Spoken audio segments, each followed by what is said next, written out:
చమురు మంటలు, రిఫైనరీలు, హార్మోజ్ జలసంధిపై దాళ్లతో నిలిచిన చమురు సరఫరా రవాణా. ఒక్కరోజే $30లకు పైగా పెరిగిన మూడు చమురు ధర.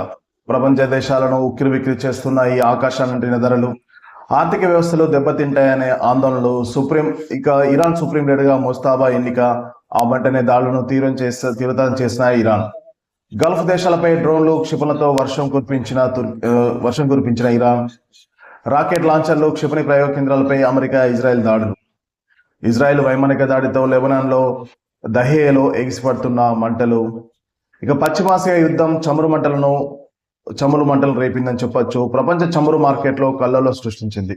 బగ్గున మండిన చమురు ధరలతో ప్రపంచ దేశాలు ఉక్కిరిబిక్కిరవుతున్నాయి. కొన్ని దేశాలు చమురు పంపిణీలో రేషన్ ప్రారంభించగా మరికొన్ని ఇంధన ధరలను పెంచేస్తున్నాయి. మరికొన్ని దేశాలు యుద్ధాన్ని ఆపాలని, లేదంటే ఆర్థిక వ్యవస్థలు అతలకుతలమవుతాయని ఆందోళన వ్యక్తం చేస్తున్నాయి.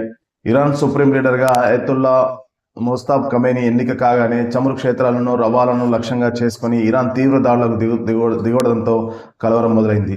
ఫలితంగా ఒక్కరోజే ముడి చమురు ధర బ్యాలెట్ $30లకు పెరిగింది. ఇటు ఇరాన్లోని లక్ష్యాలపై అమెరికా, ఇజ్రాయెల్ దాడులను కొనసాగించాయి. చమురు ధర మంటతో భారత్ సహా ప్రపంచవ్యాప్తంగా పలు మార్కెట్లు కుప్పకూలాయి. ఇటీవల అమెరికా, ఇజ్రాయెల్ దాడుల్లో మరణించిన అయతుల్లా అలీ ఖమేనీ వారసుడిగా సోమవారం ఆయన కుమారుడు ముజ్తబా ఖమేనీ ఎన్నికయ్యారు. తండ్రి కంటే ఆయన మరింత కఠినంగా వ్యవహరిస్తానే పేరుంది. ఆయనకు ఇస్లామిక్ రెవల్యూషనరీ గార్డ్ కోర్తో మరింత బలమైన సంబంధాలున్నాయి. ముజ్తబా ఎన్నికయ్యారని తెలియగానే ప్రపంచ స్టాక్ మార్కెట్లు కుప్పకూలాయి. ముడి చమురు ధరలు ఆకాశాన్నంటాయి. సోమవారం బ్యారెల్ ధర ఒక దశలో $119లకు చేరుకుంది. ఇది యుద్ధం ప్రారంభమైనతో పోలిస్తే 65% అధికం. చివరికి అది $100లకు తగ్గిపోయింది. గత ట్రేడింగ్ సెషన్తో పోలిస్తే 9% పెరుగుదల నమోదైంది. యుద్ధం ప్రారంభమైనప్పటి నుంచి ముస్తాబా బయట కనిపించడం లేదు. అమెరికా, ఇజ్రాయెల్ దాడుల్లో తండ్రి ఖమేనీతో పాటు ముస్తాబా భార్య జహ్రా హదాద్ అదేల్ చనిపోయారు. ఇరాన్ సుప్రీం లీడర్గా ముస్తాబా ఖమేనీ ఎన్నిక కావడంతో దేశవ్యాప్తంగా ప్రజలు సంబరాలు చేసుకున్నారు. అనేక మంది మద్దతుదారులు వీధుల్లోకి వచ్చి తమ ఆనందాన్ని వ్యక్తం చేశారు. ఇరాన్ అణు కేంద్రాలను గతంలోనే ధ్వంసం చేసిన అణుబాంబుల తయారీపై ముస్తాబా దృష్టి పెడతారని భావిస్తున్నారు. ఇంకా ఆ దేశం వద్ద శుద్ధి చేసిన యురేనియం ఉంది. ఆయుధాల స్థాయికి శుద్ధి చేసే ప్రక్రియ అడుగు దూరంలోనే ఉంది. ఇప్పుడు ముస్తాబా ఆ పనిని పూర్తి చేస్తారని భావిస్తున్నారు. సుప్రీం లీడర్గా ఎవరు ఎన్నికైనా లక్ష్యం చేసుకుంటామని ఇజ్రాయెల్ ఇప్పటికే ప్రకటించింది. ముస్తాబాను అంగీకరించబోమనేసి అమెరికా అధ్యక్షుడు ట్రంప్ స్పష్టం చేశారు. ముస్తాబా నియమానికి ఐఐజిసితో పాటు లెబనాన్లోని హెజ్బుల్లా మిలిటెంట్ గ్రూప్ మద్దతు తెలిపాయి. రష్యా అధ్యక్షుడు పుతిన్ మద్దతు ప్రకటించారు. బేషరతుగా మద్దతు ఇస్తున్నట్లు ఆయన వెల్లడించారు. ఇరాన్ అంతర్గత నిర్ణయాలను గౌరవించాలని ప్రపంచ దేశాలకు చైనా పిలుపునిచ్చింది. తిరిగి చర్చలు కొనసాగించి ఉద్రిక్తలను తగ్గించాలని సూచించింది. ముస్తాబా ఎన్నికను ఇరాన్ భద్రతాధికారి ఆలిలారా ప్రశంసించారు. అసెంబ్లీ ఆఫ్ ఎక్స్పర్ట్స్ ధైర్యంగా నిర్ణయం తీసుకున్నారని కొనియాడారు. ఇరాన్లోని ఇస్ఫహాన్ నగరంపై ఇజ్రాయెల్ భీకర దాడులు చేసింది. ఐఆర్జీసీ కమాండ్ కేంద్రాలతో పాటు బసీజ్ వాలంటరీ ఫోర్స్ ను లక్ష్యంగా చేసుకుంది. రాకెట్ ఇంజన్ ఉత్పత్తి కేంద్రం పైన ఇజ్రాయెల్ విరుచుకుపడింది. క్షిపణి ప్రయోగ కేంద్రాన్ని లక్ష్యంగా చేసుకుంది. టెహ్రాన్లోని చమురు నిల్వ కేంద్రాలపై ఆదివారం రాత్రి ఇజ్రాయెల్ భీకరమైన దాడులు చేసింది. లెబనాన్ రాజధాని బీరూట్ శివార ప్రాంతాలపై ఇజ్రాయెల్ వైమానిక దాడులు చేసింది. దీంతో ఆ ప్రాంతాలపై దట్టమైన పొగ అలుముకుంది. హెజ్బుల్లా ఆర్థిక లక్ష్యాలను ఈ దాడులు చేశామని ఇజ్రాయెల్ వెల్లడించింది. లెబనాన్పై దాడుల నేపథ్యంలో సరిహద్దుల్లోని 70,000 మంది సిరియన్లు తమ దేశానికి వెళ్లిపోతున్నారు. హర్మోజ్ జలసంధిపై ఇరాన్ దాడి చేయడంతో చమురు రవాణా ఆగిపోయింది. ఈ జలసంధి మీదుగా రోజుకు 15 మిలియన్ బ్యారెళ్ల రవాణా అవుతుంది. ప్రస్తుతం Saudi Arabia, Kuwait, Iraq, Qatar, Bahrain, UAE, Iran నుంచి చమురు మరియు గ్యాస్ కావాల్సి ఉన్నంత ఆగిపోయింది. యునైటెడ్ అరబ్ ఎమిరేట్స్ లోని చమురు కేంద్రంలో మంటలు చెలరేగాయి. రాజధాని అబుదాబిపై 15 బాలిస్టిక్ క్షిపణులను 18 డ్రోన్లను ఇరాన్ ప్రయోగించింది. ఇందులో 12 క్షిపణులను అడ్డుకోగా 3 సముద్రంలో పడిపోయాయి. 17 డ్రోన్లను గగనతల రక్షణ వ్యవస్థలు అడ్డుకున్నాయని, 1 భూభాగంపై పడింది. డ్రోన్లు, క్షిపణులను అడ్డుకునే విధుల్లో భాగంగానే తిరుగుతున్న హెలికాప్టర్ కూలి 2 సైనికుల సిబ్బంది మరణించారని యుఏఈ సోమవారం వెల్లడించింది. ఇది సాంకేతిక సమస్యనని, డ్రోన్ల కారణం కాదని ప్రభుత్వం తెలిపింది. యుద్ధం ప్రారంభమైనప్పటి నుంచి ఇప్పటిదాకా యుఏఈపై ఇరాన్ 253 బాలిస్టిక్ క్షిపణులను ప్రయోగించింది. 1440 డ్రోన్లను ఇరాన్ నుంచి దూసుకొచ్చాయి. ఈ దాడుల కారణంగా 4 మరణించారు, 117 మంది గాయపడ్డారు. బెహ్రెన్ లో ఏకైక చమురు కేంద్రం పైన దాడులు జరిగాయి. సోమవారం బెహ్రెన్ ప్రభుత్వ చమురు కంపెనీ రవాణాపై నిషేధం విధించింది. ఇక షైబా చమురు క్షేత్రంపై దూసుకొచ్చిన పలు డ్రోన్లను అడ్డుకున్నామని సౌదీ అరేబియా ప్రకటించింది. చమురు రవాణాను నిషేధించమని అసాధారణ పరిస్థితిలో ఈ నిర్ణయం తీసుకున్నామని పేర్కొంది. స్థానిక డిమాండ్ను తీర్చగలమని వెల్లడించింది. ఆదివారం జరిగిన దాడుల్లో 2 బంగ్లాదేశీలు మరణించారు. తొలుత మృతుల్లో భారతీయుడు ఉన్నారని వార్తలు వచ్చిన ఆ తర్వాత 2వ వ్యక్తి కూడా బంగ్లాదేశ్ వాసేనని తెలిసింది. ఇక హార్మోజ్ జలసంధిని మూసివేయడంతో చమురు ఉత్పత్తిని Saudi Arabia, UAE, Kuwait, Iraq తగ్గించాయి. కువైట్, ఖతార్, బెహ్రాన్ పై ఇరాన్ చేసిన దాడుల్లో 32 మంది గాయపడ్డారు. అందులో చిన్నారులు ఉన్నారు. ఖతార్ రాజధాని దోహాలో సుమారు 12 నుంచి 13 పేలుడు శబ్దాలు వినిపించాయి. ఇక ఇజ్రాయెల్పై ఇరాన్ పలుమార్లు డ్రోన్లు, క్షిపణులను ప్రయోగించింది. దీంతో సోమవారం చాలా సార్లు సైరన్లు మోగాయి. ఈ దాడుల్లో ఒకరు మృతి చెందారు, ఒక మహిళ కూడా గాయపడ్డారు.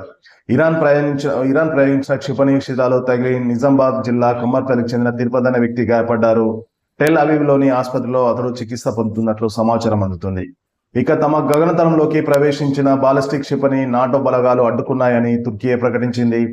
ఇరాక్లోని బాగ్దాద్ అంతర్జాతీయ విమానాశ్రయంలో ఉన్న అమెరికా సైనిక స్థావరంపై ప్రయోగించిన డ్రోన్ను గగనతల రక్షణ వ్యవస్థ అడ్డుకుంది. ఈ నెల 1న ఇరాన్ జరిపిన దాడిలో గాయపడిన మరో అమెరికా సైనికుడు కూడా మరణించినట్టు తెలుస్తుంది. దీంతో ఇప్పటిదాకా 7గురు మరణించినట్లయింది. సౌదీ అరేబియాలోని అత్యవసరం కాని దౌత్య సిబ్బంది తమ కుటుంబాలతో కలిసి దేశం వీడాలని సోమవారం అమెరికా విదేశాంగ శాఖ హెచ్చరిక జారీ చేసింది. దీంతో పాటు Bahrain, Iraq, Jordan, Kuwait, Lebanon, Qatar, UAE, పాకిస్తాన్లోని కరాచీ, తుర్కీలోని అదానాల్లో సిబ్బంది ఖాళీ చేయాలని అమెరికా సూచించింది. ఇక ఇరాన్ నుంచి రోజు చైనా 1.6 మిలియన్ బ్యారెల చమురును దిగుమతి చేసుకుంటుంది. అందుకే యుద్ధాన్ని వెంటనే ఆపాలని డిమాండ్ చేస్తుంది. ఒకవేళ ఇరాన్ రవాణా ఆగిపోతే ప్రత్యామ్నాయాలను చైనా చూసుకోవాల్సి ఉంటుంది. ఫలితంగా దేశంలో ధరలు పెరిగి సామాన్యుడిపై భారం పడే అవకాశం ఉందని చైనా ఆందోళన వ్యక్తం చేస్తుంది. ఇక యుద్ధాన్ని ఆసరాగా చేసుకుని చమురు ధరలను పెంచితే రిఫైనరీలు, గ్యాస్ స్టేషన్లపై భారీ జరిమానాలు విధిస్తామని దక్షిణ కొరియా అధ్యక్షుడు లీ జే మ్యూంగ్ హెచ్చరించారు. గత 30 ఏళ్లలో ఆ దేశంలో ఇలా నియంత్రణ విధించడం ఇదే తొలిసారి కావడం గమనార్హం. దక్షిణాసియా దేశాల్లోని పెట్రోల్ బంక్ల వద్ద భారీగా క్యూ లైన్లు దర్శనమిస్తున్నాయి. చమురు కొరత కారణంగా పాకిస్తాన్, పంజాబ్లోని విశ్వవిద్యాలయాలు ఈ నెల 31వ తేదీ వరకు మూసివేశారు. ప్రభుత్వ ఉద్యోగులకు వర్క్ ఫ్రం హోం అమలు చేస్తున్నారు. మంత్రులకు ఇంధన కోటాను ఎత్తివేశారు. ప్రభుత్వ అధికారుల వాహనాలకు 50% ఇంధన అలవెన్స్లను తగ్గించారు. పాకిస్తాన్లోని పెట్రోల్ ధరను 20% పెంచింది. ఇక భారత్లోని పూణేలో గ్యాస్ ఆధారిత అంత్యక్రియలను నిషేధించారు. కలప విద్యుత్ వాడాలని సూచించారు. ఇక పశ్చిమాసియాలో యుద్ధంతో G7 అత్యవసరాల భేటీ సమావేశం జరిగింది. ప్రపంచ స్టాక్ మార్కెట్లు కుప్పకూలడం, చమురు ధరలు అనూహ్యంగా పెరగడంతో G7 దేశాలు సోమవారం అత్యవసరంగా బ్రెజిల్స్ లో సమావేశమయ్యారు. ముడి చమురు ధర ఆకాశాన్ని అంటడంతో తొలుత తమ వ్యూహాత్మక చమురు నిల్వలను బయటకు తీయాలని G7 దేశాలు నిర్ణయించాయని ఫ్రాన్స్ అధ్యక్షుడు మెక్రాన్ తెలిపారు. G7 సమావేశం తర్వాత తమ నిర్ణయాన్ని మార్చుకున్నామని ప్రకటించారు. చమురు ధరలు $100 దిగివచ్చినందున ప్రస్తుతానికి ఆ ప్రతిపాదన పక్కన పెట్టాలని నిర్ణయించామని మెక్రాన్ వెల్లడించారు.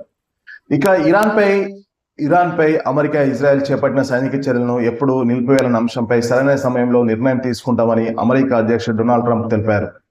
ఇజ్రాయెల్ ప్రధాని బెంజమిన్ నెతన్యాహుతో కలిసి చర్చించి నిర్ణయిస్తామని ట్రంప్ వెల్లడించారు. ఇక దీనిపై పశ్చిమాసియాలో జరుగుతున్న యుద్ధంపై రష్యా స్పందించింది. ఇరాన్పై యుద్ధంతో ప్రపంచం అంతం దిశగా సాగుతుందని రష్యా అధ్యక్ష భవనం అధికార ప్రతినిధి దిమిత్రీ పెస్కోవ్ వ్యాఖ్యానించారు. అంతర్జాతీయ చట్టాలు ఇక ఏమాత్రం మనుగడ లేనివని యుద్ధం నిరూపిస్తుందని అభిప్రాయపడ్డారు. ఇరాన్లో భూతల పోరుకు సిద్ధమవుతున్నామని ట్రంప్ పేర్కొన్న నేపథ్యంలో రష్యా కీలక వ్యాఖ్యలు చేసింది. ఇక బెహ్రెయిన్లో ఉంటున్న భారతీయులు జాగ్రత్తగా ఉండాలని భారత ప్రభుత్వం హెచ్చరికలు జారీ చేసింది. స్థానిక ప్రభుత్వం ఇచ్చిన భద్రతా మార్గదర్శకాలను పాటించాలని సూచించింది. బెహ్రెయిన్లోని భారత ఎంబసీతో పాటు అక్కడి ప్రభుత్వం ఇచ్చే అప్డేట్లను, సూచనలను అనుసరించాలని భారతీయ పౌరులకు కేంద్రం విజ్ఞప్తి చేస్తున్నామనేసి ఎంబసీ తరఫున ఒక ప్రకటన విడుదల చేసింది. బెహ్రెయిన్ నుంచి భారత్కు రావాలనుకున్న వారు సౌదీ అరేబియా మీదుగా రావాల్సిందిగా ఇప్పటికే నిబంధనలు జారీ అయ్యాయి. ఇందుకోసం సౌదీ ప్రభుత్వం ట్రాన్సిట్ వీసాలను కూడా జారీ చేస్తుందని కేంద్రం కీలక ప్రకటన వెల్లడించింది.